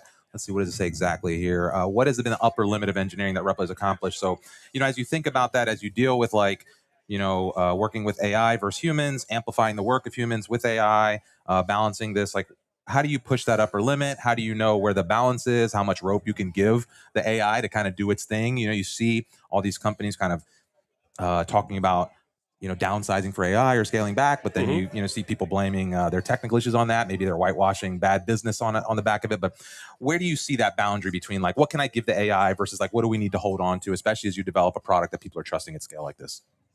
Look, I think the truth is always in the middle, in the sense that some of the companies that are going through these massive layoffs, fundamentally that's on mismanagement in place, or that the structure wasn't really ready for the revolution that AI is bringing. So they need to change shape. It doesn't mean that all these jobs are going to be fully displaced and there is nothing else to do. Matter of fact, just go to our careers page on Replit. We're hiring like crazy. It's just new types of companies are being born because of the type of technology that we are pioneering. And more businesses will become real because the friction that it takes to make it happen is much lower than before. Like everyone can be a builder and everyone can push an idea to an MVP very quickly. So that's the world where we live in today. That said, displacement will happen, changes will happen. It's something that we need to be able to navigate as a society. What I'm proud very much about Replit is the fact that our way of thinking about this is very additive. We don't try to subtract workers from companies. We try to make sure that you can do more and the entire company can do more and you can be more creative and you can solve more business problems. It's always about getting more job done. It's not about shrinking your team because you're not going to be needing engineers anymore or you're not going to be needing people that are experts in marketing anymore. No, they're just going to be doing better job and get it done much faster. Yeah. That's the pace at which the entire business world is going to be moving in the future, and thanks to us as well. I think we're playing a key role in that. I love that angle. I think I see it all the time. Like folks before finding Replit, maybe a little bit more doomerism on AI. They find Replit, they find they can launch their own websites, they can build out their own internal tools, they can help people that are close to them that maybe need some help, and all of a sudden they see the power of AI and what it can mean to empower them. It's an amazing future, right? Like when I was trying to do these things, like literally as a teenager, there was 100th of the technology that we have today. Everything was lower. It was much harder to build any piece of software. And we didn't have good frameworks, good libraries. And yet it was the coolest thing ever to build something that actually worked. So now everyone starts to have this power. We should be all like freaking excited about it. Yeah. And, I'm not discounting the fact that, of course, whenever change happens, there will be like some level of discomfort, and we're gonna have to adapt to this revolution. But overall, it's like massively net positive what is going on. And I think the folks that came here at SaaStr today are just the proof of that. You can feel excitement in the air about all the cool things they're creating. Yeah, we talk a lot on the stream about, regardless of what happens in the AI industry, one of the things I see internally at Replit is that we are all amplifying our output with the tool, because we dog food so much internally, and everyone's kind of like empowered with, hey, use this tool to solve your problems as a first-class citizens before you start trying to do other solutions. I think we're kind of reshaping and almost building a good model or a case study, if you will, about how you like build an AI-enabled business. Do you think about that outside of like, obviously, like there's a product Replit's building for the external world, but do you ever think about that internal usage and how we're, like, sure, we have a specific headcount, we have people using this, but like the output, the agent, like the things that we're doing are amplified by that. And I think we're kind of a pioneer in that space. Like, what do you think about, how we're using that and like what that means for the future of how enterprises build kind of moving forward? I think it is much easier for us, not only because we're building the product, so we have to master it. Sure. We're the best experts about Replit, but also because we are growing as the product grows and the AI revolution happens. So we were a very small company when we launched Replit Agent V1. We were literally like 60 people back in those days, and like our account grew a lot in the meantime. And we know exactly what kind of tools we can build and automations and agents in order to make our life easier. So the rule of thumb that I give to every manager, at the teams at Replit is make sure that your team is always stretched thin to an extent. If you feel that everyone is super comfortable and you can just hire more people, then you're not going to default to try to build software and AI that makes your life easier. But on the flip side, if you know that you need someone by yesterday, you're not going to be able to find them. So what do? You go ahead and create an agent. You create an internal tool that alleviates the amount of work that your team has. And by growing in that way, we always make sure that the entire structure of the company is as lean, as efficient as it gets. Not that easy if you are like a 50,000 employee company. That's why like some of these layoffs are happening. But again, a lot of us are hiring like crazy because we need to grow. So I'm very excited and bullish about the future. And one piece of advice that you've always given us, I think like more and more companies need to hear, is that before you sign up for that subscription, think about whether or not you can vibe code it yourself and see if you can like build something that you can manage and own yourself. And of course, like there's some cost savings there, but Cody and Nick from the enterprise team recently were on the show last week. And they also mentioned that a lot of companies, even if they're not going to use the application that they're vibe coding, they're using it to have leverage when they go into the negotiation stage with a big SaaS company, saying like, hey, we vibe coded 80% of this, like this other 20% is what we're really paying for. So this is how much you want to pay us. So I always thought that was like some really good advice. Yeah, it's a good move. I like it. Yeah. Good coding, Nick. Yeah. How are you seeing the landscape? Let's go back to what I opened with, like, Yeah. and you talked a little bit about teasing, product or roadmap or kind of how you're looking at the market. I'd be more interested, not necessarily on like the specifics about the product, but more about your decision making process as you shape the roadmap. How do you see the product? And like lots of competitors claim to be doing the same thing. We talk a lot about infrastructure, so maybe tell me a little bit about how you make decisions or think about shaping the future of Replit. I would say our product roadmap is a mix of listening obsessively to our user feedback. First of all, like you can't really stay away from that. And this is coming from a company that is exposed to a lot of feedback. And as people that care about the product we're building, I think we spend maybe 95% of our time reading the negative one. The positive one is just, pat on your shoulder. And then you go to the next one where you can actually make progress. So a lot of that is based on knowing what our users want us to do better. And that's where we quickly iterate to the extent that we launch like several new versions of the agent every single day. And then every now and then we go to the whiteboard, we try to predict where AI is going. Of course, we get a glimpse of what's happening, especially like when it comes to the frontier labs, training, the latest and greatest in large language models. And we get an idea of what we believe we can accomplish 3 months from today, 6 months from today. And that's when we do our big bets. Now, of course, it's easy for us to always strive and always drive in the same direction because our company mission is not short-sighted. It's very long-term. We want to empower the next billion software creators, and that is no easy feat by any chance. Regardless of how fast AI is going to be growing and how great of a product we're going to be building, 1 billion people is really a lot of people. Sure. Like it took Excel 40 years to get that, that type of size of a user base.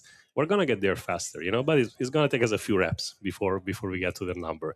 So in the meantime, I think what's very important for us is to figure out what kind of software you build as a knowledge worker in a company or as an entrepreneur in order to be successful. And it's not only web applications. We started from there because that's where AI and models were good enough to begin with.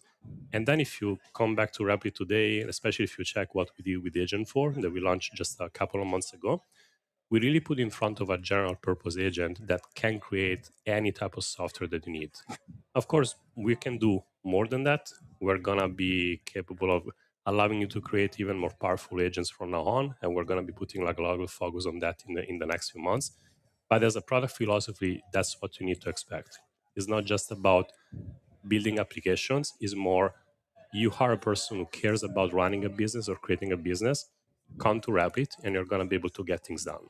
As long as there is software involved in that, we're going to be the right company to do that. Yeah, and it seems like most of our world is operated, from software. So, I mean, that's a good place to start. Yeah. we pick, like a small problem. Next 20 years of work, maybe, something like that. A big chunk of those next billion software creators are going to come from the enterprise. We're seeing a ton of traction within businesses and enterprise for Replit. I'm curious, from the engineering perspective, what have we had to change on the Replit side to accommodate those new builders? How's it changing things for us? I would say nothing and everything. So, nothing because the core product is always the same. And we're not going to make any compromises when it comes to the quality of what Replit Agent creates. We're not going to have a special version for the enterprise that is fancier. And then, a person who just approaches vibe coding for the first time will get a nerf version of Replit Agent. That is one of my key principles at Replit. We do the best possible agent for knowledge workers, regardless of what is your budget, regardless of what is your level of expertise. And especially when it comes to security, we put a lot of emphasis on that. Even before we actually launched Agent, Replit was a cloud development environment where security was always a first-class citizen. Like every single architectural choice that we made, every single product feature that we shipped, sometimes it took us longer or it took us more engineering effort because we put a lot of pressure on making sure that there were no security holes left. And this is going to become even more important since we ship Agent because our users don't want to pay attention to that. They just want to create things. They want to be creative. They want to be running their business, and they want to feel safe when they do it. So the security is our own burden, which is a very hard burden to take.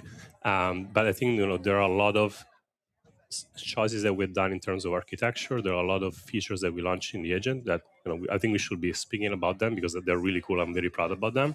That make you feel as you are in control of the creative process, and we're going to take care of everything else for you. Mm-hmm.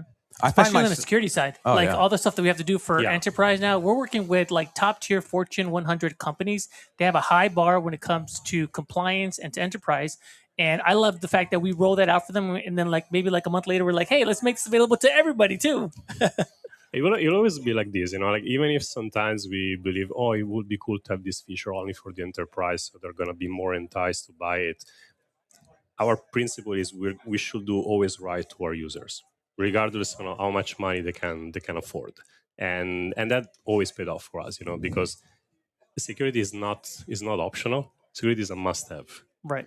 And even some of the features that we launched very recently, we launched this the agent security scanner that is basically capable of going through the entire code base using the latest and strongest models, plus a lot of our special sauce that we invented ourselves. So we have a hybrid approach where we both analyze the code as well as we use AI to find out what are some of the potential security gaps in what the agent has built.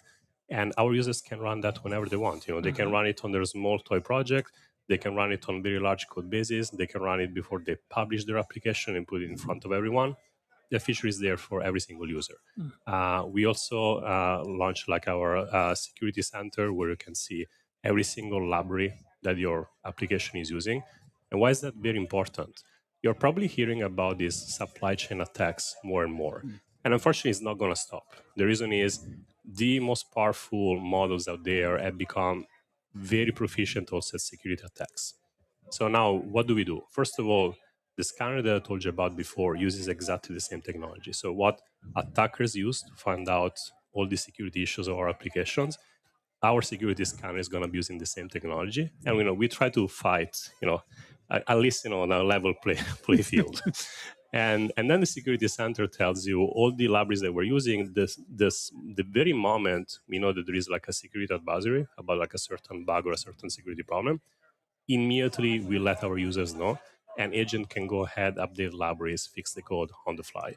That's very important because the more our user base grows, the more applications are built on Replit, the more we can do that just by means of support. Our support team, they work literally 24/7 across almost every single time zone. But the size of our user base is such that all these problems have to be addressed with AI. And the cool thing is that we're actually getting there. It's becoming impossible to do that. Replit is the ultimate friction reducer. It just lets you focus on your idea and on three fronts. One, getting the code, writing that code for you, deploying it, and now even the models as well. You don't have to worry about what model to use. Replit is just going to do that for you. I think more and more people are appreciating the security side as well. You're seeing the supply chain attacks that you're mentioning. If you're doing vibe coding outside of Replit, you're probably worried about that. You're checking did I download that package previously? Yeah. Whereas on Replit, you can just feel safe that we're scanning all that in the back end, making sure that you're not getting impacted by that. There was just a new one right recently, yesterday. and zero impact across Replit users, right? Tanstack right here. Super proud of our engineering team. To today, and Scott Kennedy said 0 users impacted by that supply chain attack today, and this is going to be be the case moving forward. As you mentioned, these LLMs are a big target, and you're going to get a lot of players going after them. Yeah, and it's important that we build these features rather than our users, because why would they be supposed to know which is the best LLM to do a scan of a certain part of our code base versus the hybrid approach that we use? That's complexity that we need to deal with, and that's what makes Replit special. It's the friction reduction you're talking about. Can you dive into that thread just a little bit? Because folks ask us all the time in the community. They're always asking what models are we using? How come I can't bring my own keys? And we explain a little bit about the agent orchestration and kind of that is the secret sauce of Replit is how we're dealing with that harness. And people are starting to understand what a harness is now. So can you maybe talk a little bit about, how we orchestrate that, this idea of the architect, again, how we triage the handing off of the different tasks and stuff, which I think is really what makes us special in addition to the infrastructure. So maybe you can help people understand that a little more cleanly. 100%. The harness that we built for our agent is by far one of the most advanced part of our architecture. I literally built a AI applied research team working on that all the time, and we've been at the bleeding edge for this because I started a team when no one was even talking about agent harnesses. So like 3 years ago, we started to do research on that. The first moment we saw a glimpse of an agent actually working, we launched it. And since that day, we've always been pushing the boundaries of what can be done. Now, what is an agent harness? It's not purely doing simple calls on LLM and expecting the LLM to call a few tools. That is something that you can literally vibe code yourself on Replit in one evening. The complexity of an harness is all the research that goes around it to understand, okay, I'm in front of this problem. What kind of model should I be using to build my backend versus what kind of sub-agent should I be running in order to review my code before I commit like a certain piece of new commit in my Git repository. All this complexity is something that you as a Replit user don't experience. If you're an expert developer, you can develop yourself that taste to realize, okay, maybe I should be using a latest GPT model to do my code reviews, and then my all the scaffolding generated in terms of code should be done by a cloud model, and everyone has their own different preferences.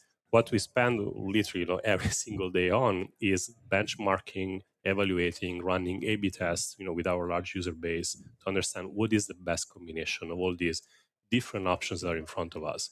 So the reason why you can bring your own key is not because we won't have full control on everything. It's more about you would need to have keys across several different providers. Each one of them will require you to have very high level of quota.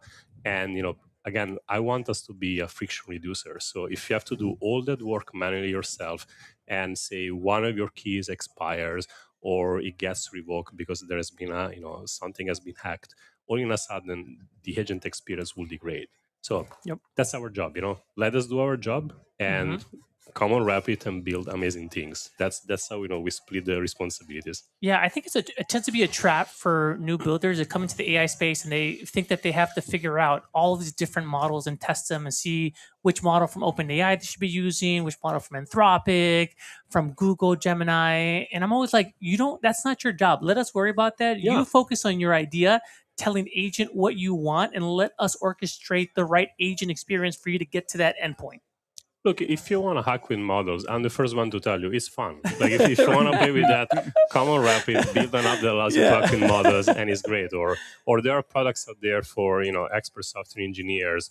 We don't want to build that. There are amazing companies that are already doing that job, but there are a lot of people out there that don't want to deal with that complexity. They just want to build what they need. Right. And it's our job to make your life as easy as it gets. Yeah. So that's where we're specialized.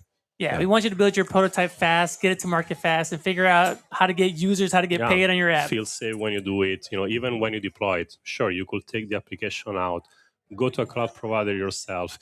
Good luck with the bajillion of settings that are going to be in front of you. Yeah. Like it took us years to figure out exactly what's the best way to automatically scale your deployments, put them in front of like all the right security measures so that you don't get DDoSed. And we maintain that infrastructure since a few years or now. So just trust us. We put a lot of sweat on that. Oh yeah, I see it all the time. I was recently at a hackathon. Somebody had started their vibe coding journey to try to DIY it, getting they're setting up their own dev environment, trying to host it somewhere else. And when she saw me deploy in 15 minutes, her mind just got blown. She's like, "Oh my gosh! Like I spent like 12 hours building this out, like figuring out GitHub and all this stuff, how to keep it safe, how to not put my keys in the console, and here you demo this in 15 minutes. This is crazy, man." Yeah, that's why I love hackathons. It's the moment of truth. You're like, oh, this is real. Yeah. I'm not just chatting about it. Well, and I think that's the beauty of some of the stuff that we're doing on these streams. As we get in and we show people the demos, it's like, sure, some of the marketing stuff is great for people to see, like at a glance, you get one prompt, here's what you get as an output. But when they see you kind of beat your head over time and they see us work on something, and maybe we bring the app up next time and it's evolved, and like they see that, hey, this is like real stuff, And so there's an evolution of like, oh, I can do this. And so there's trust gets built. And so people, I think, start to see like, I can do this. We do workshops all the time. I just did a meetup the other day, and it's like people that have never built anything walked out with their first web app. It's like that's the kind of moments that's like an aha moment for folks. So like, again, I guess I wonder like what you think about and as you see these things, it has to be like a proud papa moment. You see millions of people building their dreams, you know? Yeah. Like even the fact that I travel around a lot, between the main launches that we do at the company, and every time I get out of the US, especially the bubble that we live in the Bay Area,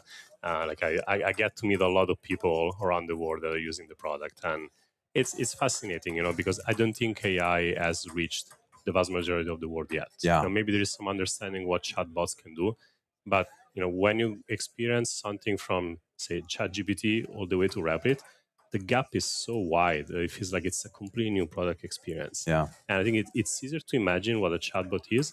It's like having on the other side of the phone a person that knows you and is infinitely knowledgeable. But now, in a sudden, we have someone who can build on your behalf. That's, it's a haha moment much bigger than I think you. I have a hard time walking away from my computer without a prompt in the agent. Anytime I leave, like I have a hard time walking away without just putting something in there. So, all right, I think we're up against some time here. So we're gonna let Michele get back to it. But yeah, it's been great chatting with you. Thank you so much, Michele. Thanks for listening, folks. The person that makes it all happen behind the scenes, makes your agent runs well. Thank you so much, Michele. Thank you, guys. All right, thank you so much. In a few days. All right, yeah. We'll be right back, guys. Bye-bye.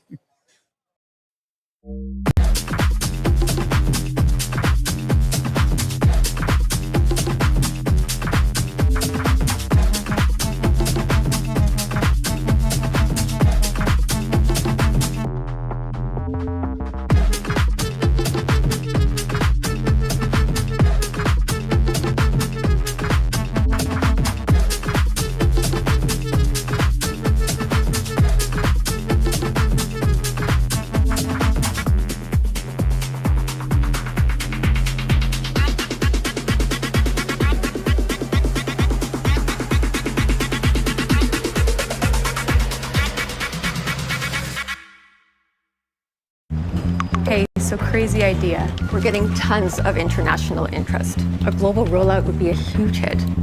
Let's talk after lunch.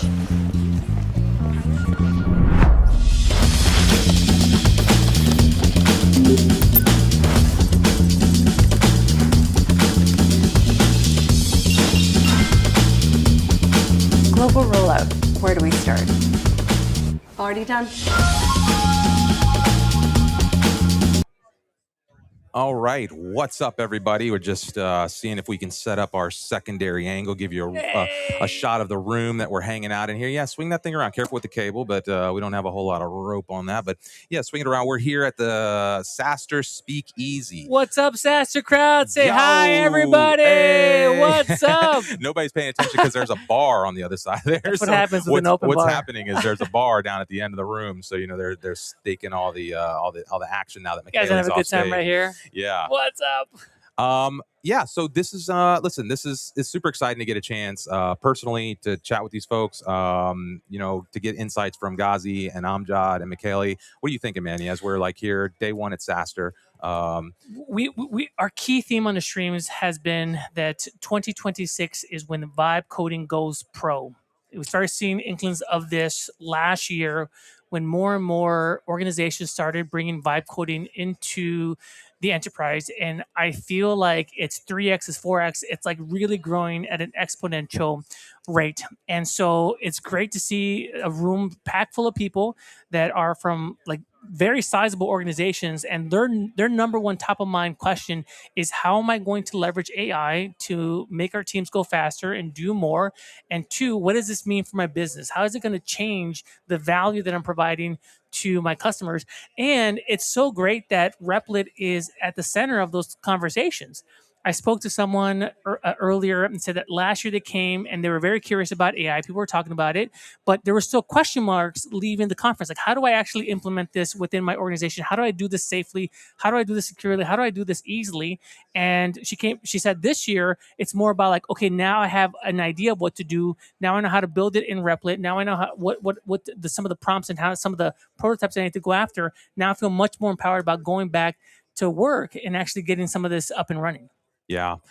I mean, it seems like such a amazing amount of progress that's been made, even if it's the last handful of months. I mean, since the Agent 4 launch, as these new models come out, it seems like every day in the AI industry, there's like some new announcement that's like, just, oh, I guess we can do that now, you know? And Yeah, I mean, again, being able to build as somebody who you think back, I think back a year ago, I think back a year and a half ago, the things I was trying to build. I think back 3 years ago as I'm trying to hire developer teams, Right. and the money I spent over the years trying to build some of these things that like I have locked in my head. And now I'm spinning them out in an hour, 2 hours, a week, whatever. And again, we're seeing the ability to handle scale, to do high volume traffic, to generate revenue.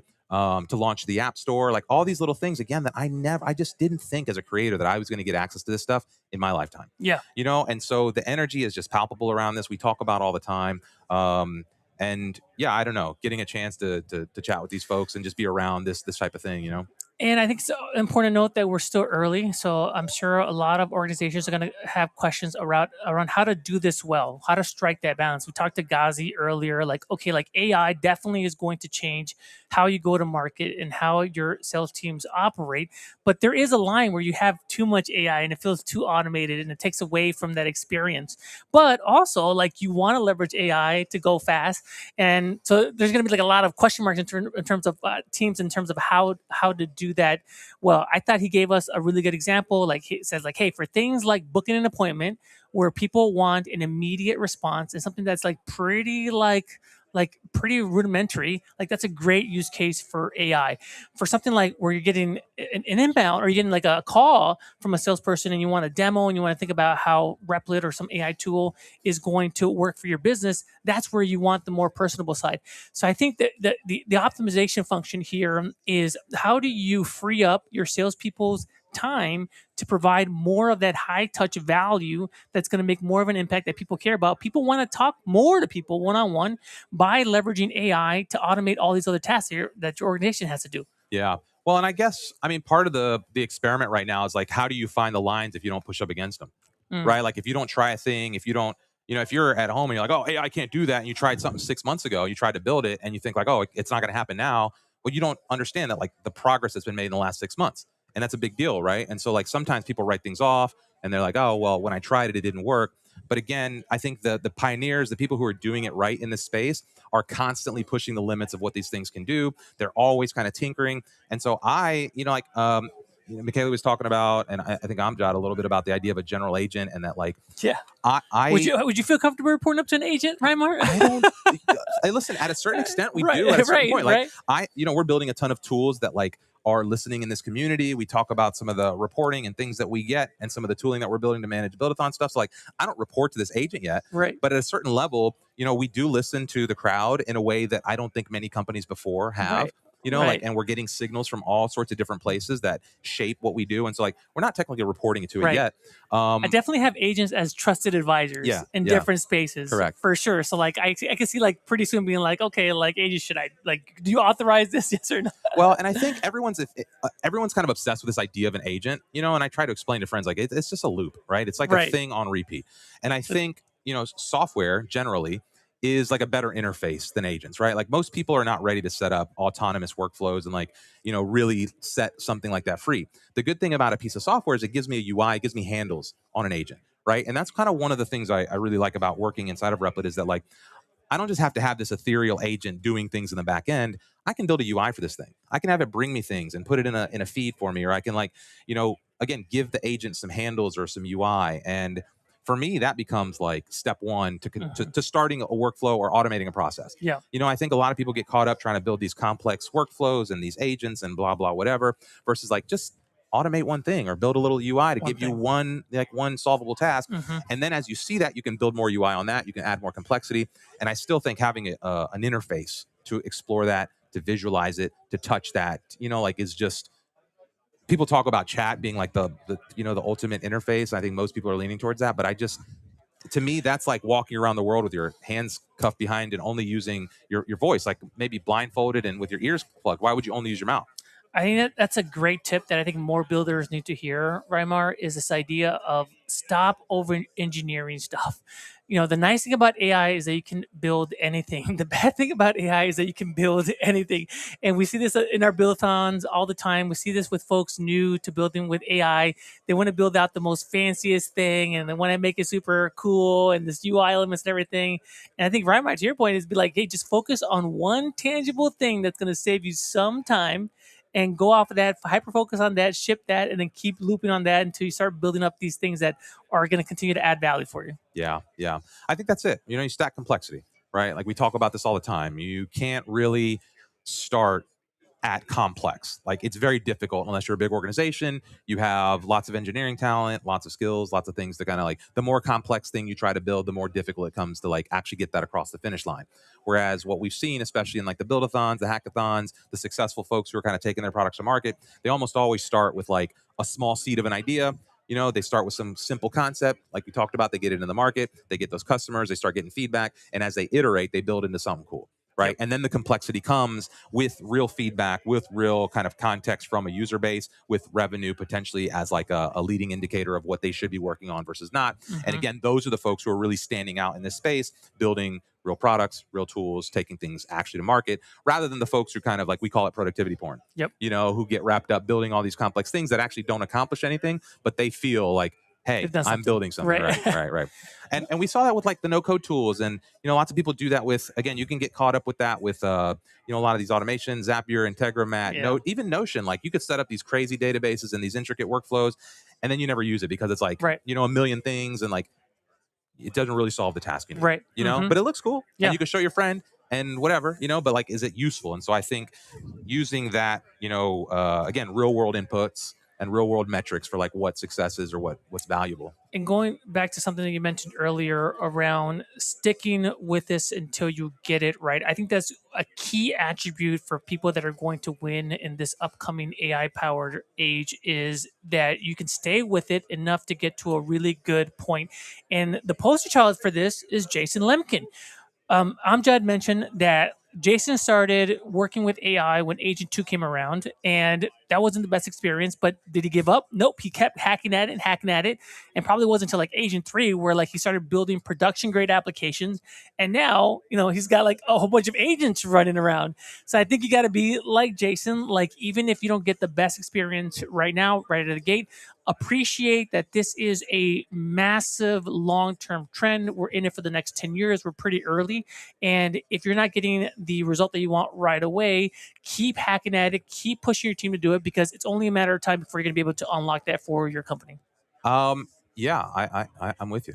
I was wondering if we should do an all call to the audience here. I wonder if anybody in the audience is a Replit user or, might want to come. We got, let's say 10, 15 minutes left on the mic here. Does anybody want to come and share out in the crowd? Are you guys Replit users? Anybody want to join? Hello. Any Replit users out there in the audience that wants to come out? Is that Peter over there?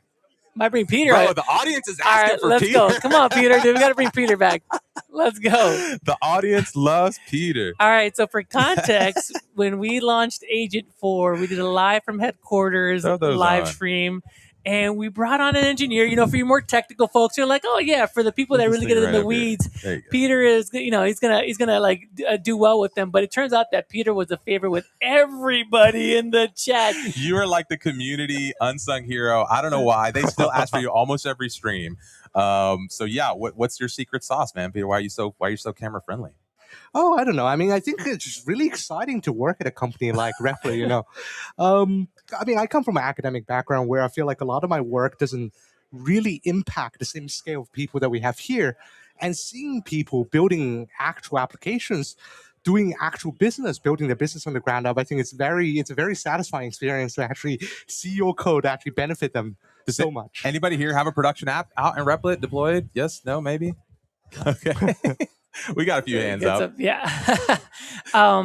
And by the way, like we gave Peter no notice at all. We just saw him in the audience. We're like, Peter, get on up here. So he's like a real professional. Peter, I mean, I think, what you do at Replit is so important. Like I always tell people, like, stop worrying about the latest model release and start trying to figure out like what model is good for design and for architecting your application. Let folks like Peter at Replit handle that for us. So like, tell us a little bit about what's been going on that front at Replit. Well, like every time a model releases, like an open source, closed source model gets released, we spend a very extensive amount of energy benchmarking against our existing workload, what our users are building.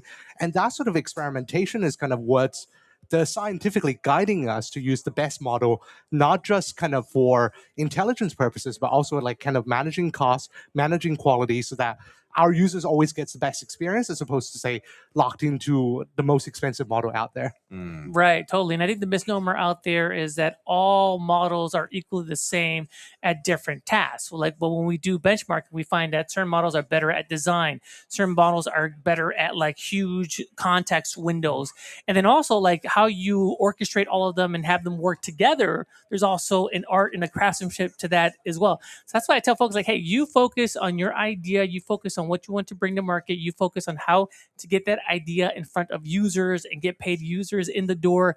Let us focus on the AI model stuff. Yeah, of course, 100%. Different use cases, 100%. Like the differences in how model behave when it comes to that is something that we definitely want to exploit a lot from the AI team. Yeah.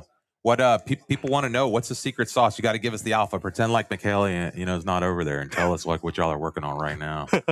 Well, I think like in terms of the secret sauce, one thing again I can't hammer enough is the evaluation. At Replit, we're even building kind of open source evals that we want to benefit the other open source community in vibe coding. So I think Michele recently went to Code with Claude and released something called Vibench, which is something we've been working on for that open source evals so that people can actually see how different models behave for that 0 to 1 use case. And I think that is something the community, the both scientific and kind of the vibe coding community desperately need. Mm-hmm.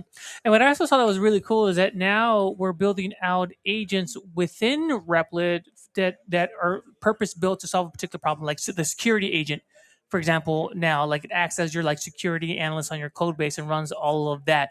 So, like, maybe talk a little bit about like those like hyper specific niche use cases and how we're orchestrating our agents for that. Oh yeah, of course. So, security is actually a very good use case at kind of the specialization of some model. So, like security. In fact, we use a very different model for that, particularly for that reason. Part of it is sort of gathering up applications with specific vulnerabilities and trying to see which model can actually more successfully target them, which model can more successfully fix the vulnerability that they propose. And I think that's part of the more, like as vibe coding kind of evolves, more people are going to trust on it. So it's more of an organizational effort to increase security. So the security scanner is one surface I think like we really have improved on, but it's not just the only surface in the agent itself that we have cared about security. The code review and the optimization that we have, actually, we did spend a lot of energy to make sure that even during the agent build process, security vulnerabilities surface and security vulnerabilities are reduced as the agent builds the application. Such a big deal. Right now, we're seeing like headlines all over the place, like supply chain attack here. Like I feel like there's one like every week now. These LLMs and vibe coders are becoming a big target. And I don't know. I sleep more like soundly at night knowing that all of my stuff is on Replit.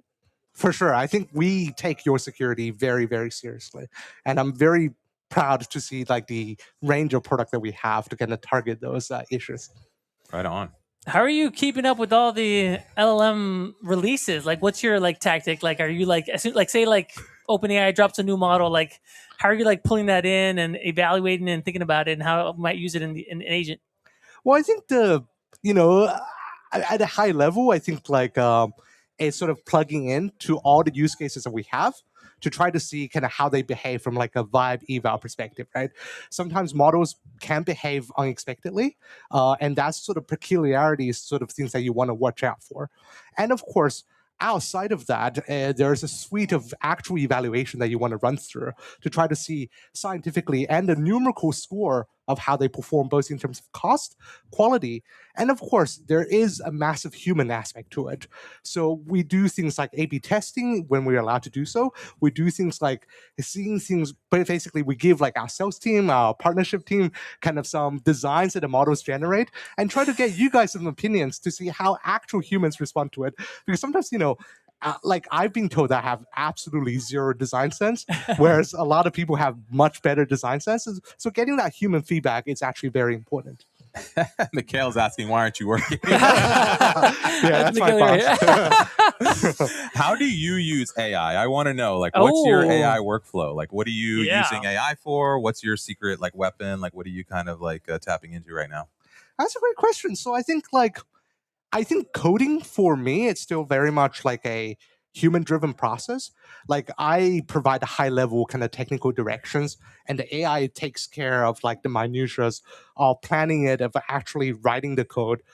So I would do things like what we have in Replit. We first have a very detailed plan about what you want to do, chat with the agent to make sure that there's no edge cases that you need to be aware of, then have the agent kind of execute that plan through it. So this is the same philosophy that we want to implement on the agent itself. I'm wondering, like, how often, like, when you see like this big like soda release model from different providers, like how often times does the hype match with what you're seeing on the ground or within agent within your evals? Because like you see like a new model release, like it's next generation, it's got all this high scores, but then when you actually like put it into production, maybe it doesn't give you the same results. So I'm curious, like that disconnect that you're seeing.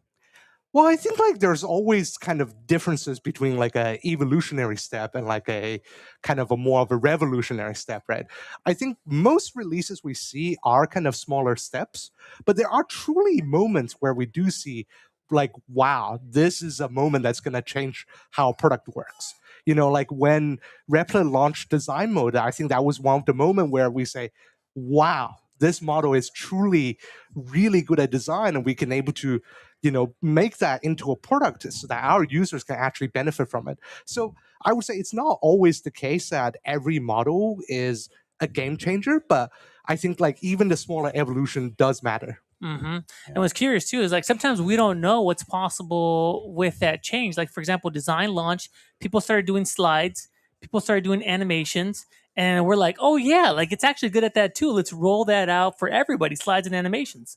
Yeah, I mean, a lot of it just comes from like internal experimentation, right? Like, I think part of the Replit culture is that we're very hacky. We like to think about what we can do with not only our product but just like kind of the technology available at hand. And it's really cool to see kind of a one hacky project become like a very important business use case for like a lot of people out there. Yeah. People love slides now. Shout out Samuel Spitz. Slides and videos. I mean, it was but like all of those, the creative use cases. Some of those videos are like some of the most popular live streams because again, I think we have such a diverse audience of folks that are not necessarily like tech forward, that they're exploring, like a lot of these other use cases, and for them, it's exciting to have some of these marketing tools, some of these visualization tools. I think what's happening is that vibe coding is going mainstream, and like we're like here, we think that everybody should build web apps and like internal tools with this technology, but people are like, no, actually, like slides are like simpler. Is that what I need? Or like animation, like a hype video for my launch. That's what I want. And so it's been like really interesting to see the community go with that and like build with this new tech and like give us especially now that you can have like you can start with the web app, then you ask the agent for the mobile app, then you ask the agent for the slides, then you ask the agent for like the and next thing you know, you've got your whole kind of stack organized, and you. Yeah, I mean, you truly are building like a whole business there, right? Like from the pitch deck to investors to like the marketing videos, and it really is. I mean, when I first started working here, I didn't really truly resonate with the statement that it's gonna fully unlock your creativity. But now, like the product and the model are at a point where that is actually true. It's pretty amazing, actually, the time that we live in. Yeah, for sure. Pretty soon, like prompt to launch my LLC, right? That's the next step. Well, I mean, people were asking like, I didn't ask Amjad the question, but it came in here on the back. Let's see if we can go to it. Do you see Replit expanding beyond coding into full product launch workflows like validation, distribution, growth, or will it stay focused mainly on coding and deployment? That's basically what we're talking about. I mean, it's already there at a certain level. Right. Obviously, it's not doing your marketing for you yet, but you could. It's like that's just connecting it to your email workflows or connecting it to your other funnels or your other tools, and so you can kind of do some of this stuff already. Yeah. But I do see a time, and you just saw an SEO score kind of get put out there, so you can kind of see your insights, into what's happening across the product, and so just all these different surfaces are kind of going to give you such a good snapshot, like as a creative digital creator, to have this like high-level dashboard where you can not only send out artifacts into the world, but also monitor their performance, the uptime monitor, feedback from the customers, and just kind of like it becomes mission control for like going to market with this stuff. And it's customized mission control, if I might add. Code is such a wonderful primitive that you can express so much of your business into Replit, it's not just like Replit is building application. It's like those applications are the things that's powering your business. Yeah. I think we are so outcomes focused. We want like folks to get to that end destination, whether that's launching a business, getting their first customers, earning their first dollar. So to me, it only makes sense that we're going to continue to push into that, because we've been talking about this quite a bit on the streams, where it's not enough to build an application anymore. It's got to be really good, but you also need to solve distribution. You also need to solve onboarding, and more on our streams, we're finding that people find it super easy to build the prototype in the application, but they're still struggling with getting users in the marketing side. And we keep pushing on them like that's what That's the hard part. And so I think we're going to take some of that and start building into the product as well. Well, what's interesting to me is that the pivotal white paper for AI agents is like attention is all you need. Is the name of the white paper in 2017. That's like explaining transformer models. Right. And so it's funny to me that there's like, it's kind of ironic that like this AI tools let you build the tools, but you still need to go get the attention. Ooh, right? Like you still have to work for that attention. And so distribution is all you need. Yeah. Paper by Reimar and Replit. Well, trust is all you need is the next community. And like how do you deliver on the back end of that? And I don't know. We see these markets evolving. We see the little pockets percolating, and I don't know. To me, it's as a creator, it's just such an exciting time to be alive, to see these things, to be working closely with a team like this. Any final thoughts here, Peter, with the folks in the crowd?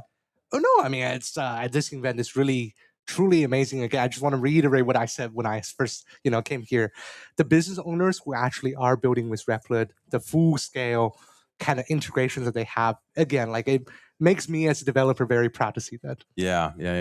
I think it's funny you talk about like on the stream I get ideas. I just started thinking like we're here in the speakeasy, which is like an escape for the rest of the comp, and like a little bar.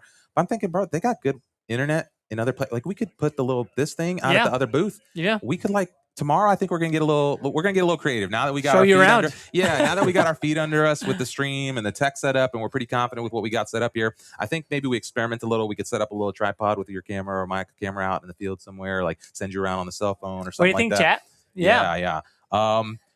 Yeah. Peter, thank you so much. Pleasure thank you for all your work, man. You're like you and the team is what makes all of this work. Thank you so much, Peter. Pleasure to be Peter here in the house. Yeah. Oh, what's that? We got a surprise. One more thing. What's going on? Oh, okay. Hang on. What's happening here? Here we go. Michele making another appearance here. Appearance of the day.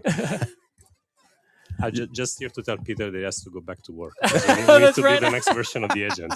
So you can invite him, but only sporadically. Okay? Oh, got it. No, Yeah. Guys, yeah. It's only because we got so much demand on our chat for Peter. Everyone loves Peter. Did you hear? Like we had him come on, like for the engineers, get into the weeds and stuff like that. But like everybody on the stream was loving Peter. Reimar, you were asking him business questions. At this point, he's like, Michele's coming up here. He's like, hey, stop talking.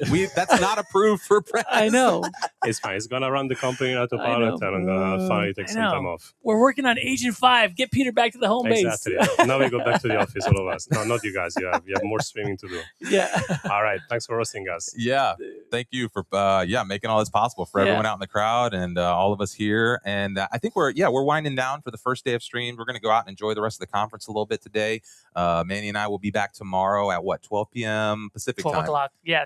12 p.m. Pacific, 3 p.m. Eastern, and then we have a second stream, another late stream, right? Yep, in the afternoon. I think we're kicking that off at 5:30. Yeah, check the Luma calendar. Yeah, check the Luma calendar, replit.com/community for all of the events, and Thursday another one. Another one. Yeah, in our regular time slot. 9 o'clock. So, thanks everyone for tuning in. This has been a lot of fun.